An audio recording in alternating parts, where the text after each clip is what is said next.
Hello and welcome to CIS695 Comprehensive Project in Computer Information Systems. My name is Dr. Vlad Krotov and I'll be your instructor for this course. As this course description states, this course requires you to work on addressing an organizational problem using an information solution under the supervision of a faculty member. And I'm the faculty member who is teaching or supervising this course. So I'll be supervising this intense 6-week summer session, and I'll do my best to address any problems or issues that you may have throughout this course.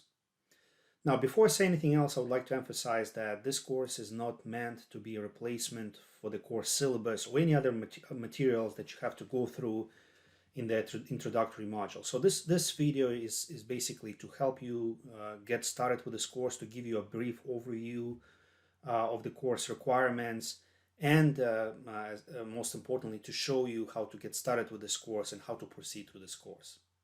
So once again, you're still responsible for all the materials, including the syllabus, materials related to design science and things like that. All those papers and readings and tutorials that will help you to pass this course successfully. So once you log into our course in Canvas, you should be able to see a splash screen that looks like this.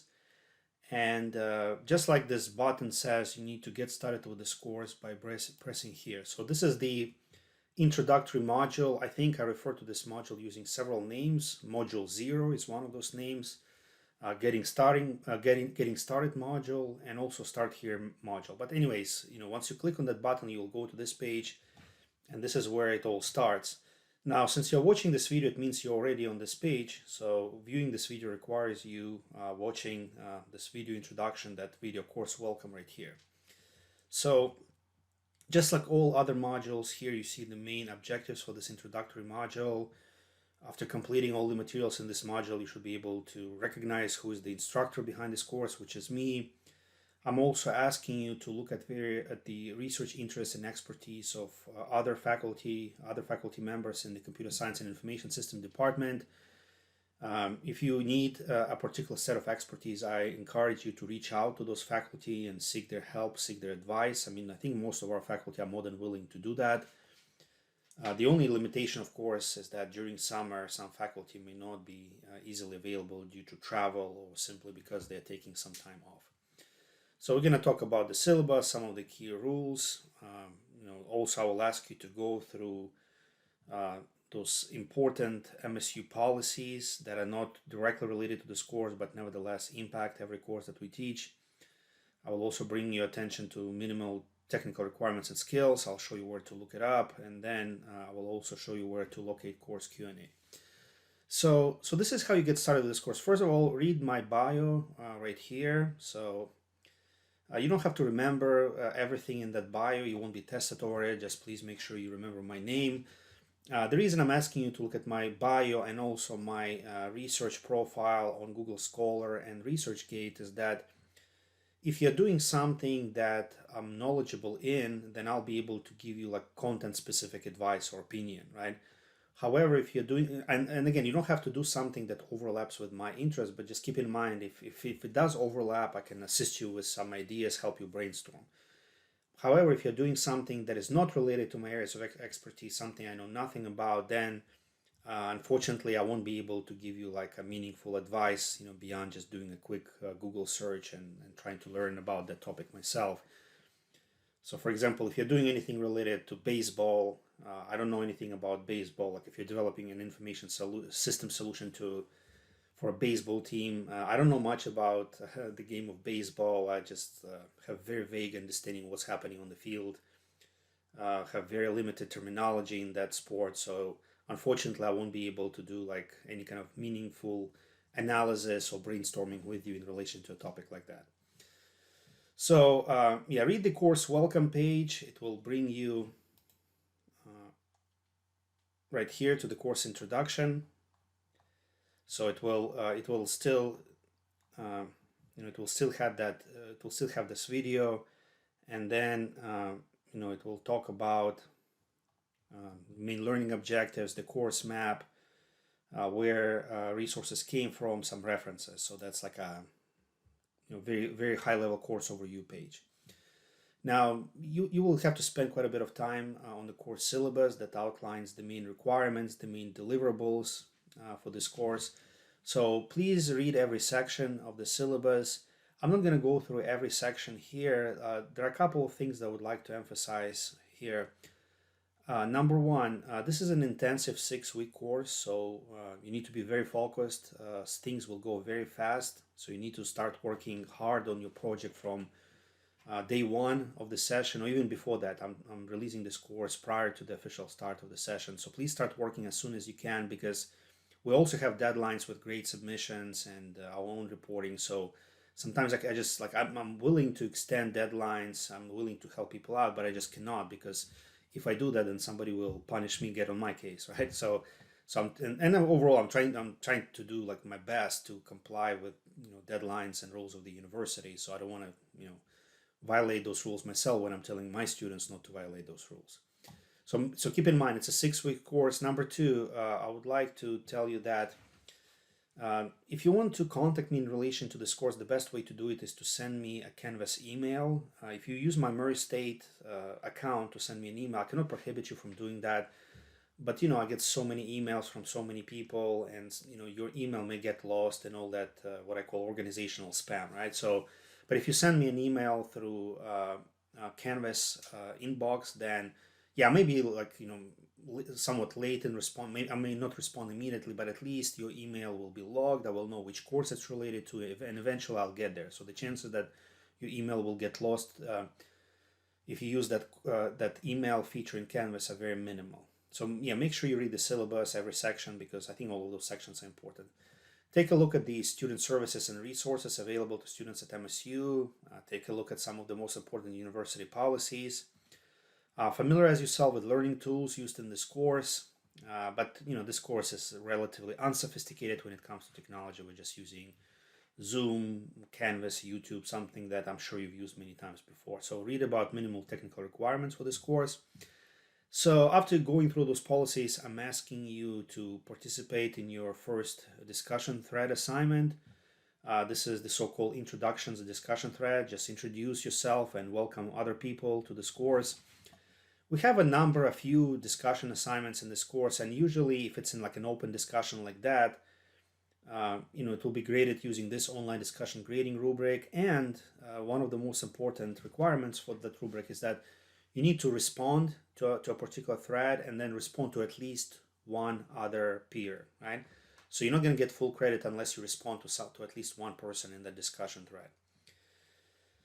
Now, we do have a couple of discussion threads like that in the beginning of this course, like when I'm asking you to introduce yourself, to talk about your project idea. So when you talk about your project idea, you need to make sure that you respond to other people's ideas as well, hopefully in a constructive fashion. Try to help them to, try to help other people by brainstorming with them, maybe bringing their attention to some weaknesses of their ideas, helping them to improve their overall idea for this project. Now, this is not a graded discussion, but if at any point in the beginning of this course or at any point of this course you have a general question, then feel free to post it here. In fact, I would appreciate you posting it in this discussion thread, because maybe other people will benefit as well. But of course, if it's something that you don't want others to see, then send me a private email through Canvas. Now, at the end of week 1, I'm also asking you to take the syllabus quiz. So if you complete this module, and especially if you spend some time reading the syllabus, you shouldn't be having any problems getting 100% of full credit for that quiz. The only thing about this quiz that is special, that is unlike, that is different from all other quizzes in this course, is that this quiz is timed. It has 1 attempt, and I'm using lockdown browser protection that involves the monitor as well. So you need to have a working web camera to take that syllabus quiz. All other quizzes are not that strict. They have 2 attempts, and I'm not using any protection. The reason the syllabus quiz is like that, because at the end of the course, we have the so-called MSIS exit exam. And this exam is also protected, so I want to make sure that you practice using those lockdown browser and web monitor technologies during the first week, and not trying to figure out how those things work. But I'm sure if you're at this stage of your studies, I'm sure you've done that before, so that shouldn't be an issue either way. So yeah, so this is the getting started module with the getting started video. Um, so once you're done, and try to complete this module as soon as you can. Don't wait until the end of week one. Maybe do it even at the end of week zero. As soon as you're done with this getting started module, you should proceed to module one. So both getting started and module one, they're due at the end of the first week. Now, the content of module one is especially important for the first week. You need to read the following two articles about the design science paradigm, because the requirements towards your project, they are based on the design science paradigm. So those papers may look a bit theoretical and academic, but they will answer a lot of questions prior to our first mandatory organizational meeting. Like, for example, people ask me, like, does it have to be software? No, it doesn't have to be a software. It can be more of a research project where you develop a method or manual for an organization.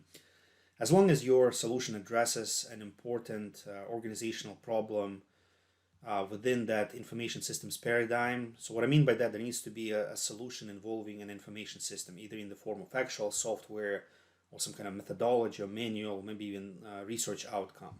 So yeah, those papers. So basically, in this course, you'll have to carry out a project that fits within the design science paradigm, and those two articles will explain what it is. And here I have my own video lecture based on those two articles. So that will be like a summary, like a practical summary of all the ideas expressed here. So make sure you watch that video. You can also use my slides in relation to that video. Then show me that you understand the design science paradigm by taking this quiz. And then read the comprehensive project requirements and template and grading rubric, that is again based on the design science paradigm.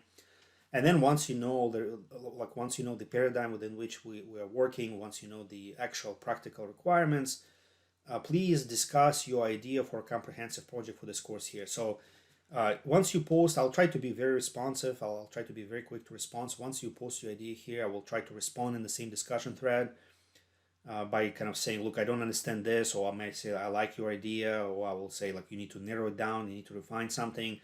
You will also get, hopefully, meaningful feedback from other peers that will try to share with you ideas on what can be done, what can work as a solution, what cannot work, things like that. And then we're going to have our organizational meeting on Friday, June 30th at 6 p.m. Central. So this is a mandatory Zoom meeting where I will once again go over some of those materials, answer any questions that you may have about this course or your comprehensive project. So this is Friday, June 30th, 6 p.m. So hopefully you'll get out of work by that time. I would prefer, although it's not a formal requirement, I would prefer that you complete all those materials and even post your idea for your own project in this discussion thread prior to our meeting on Friday, because that will give you a lot of background, that will answer a lot of questions, and I will also get a sense of what you're trying to work on and maybe give you like one-on-one feedback during that Zoom session as well. But again, it's not a formal requirement. As long as you complete all those items by the end of week one, you should be fine.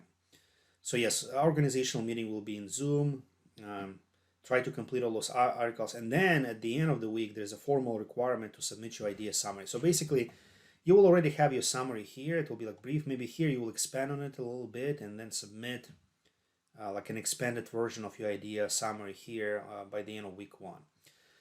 Overall, all of our modules, I'm taking that back. Not all, most of our modules, they are aligned with weeks, which means everything is due at the end of the week to which that module corresponds. However, there are some exceptions. For example, in module 3, you need to submit your proposal presentation by week 3, day 4. So there's a firm deadline, and I usually mark it like this, firm deadline. Also, you need to deliver your proposal presentation in Zoom in real time, also on a specific date at a specific time. So module 3 is an exception, and the last module is an exception, has exceptions from that as well. So here you have several deadlines spread out the entire week, so you'll have to submit your project, final presentation slides. Here you have to present also at a particular day, at a particular time. You will present your final project, You will submit your final report right after that, and then you will take your MSS exit exam. So modules 3 and 6, they're the ones that have specific deadlines spread out across the entire week. And then after week 3, once you defend your proposal, you'll have 3 weeks to work on. And I'm asking you to do some updates for week 4 and 5. So there's nothing to do. You'll continue working on your project. You'll just create a brief update.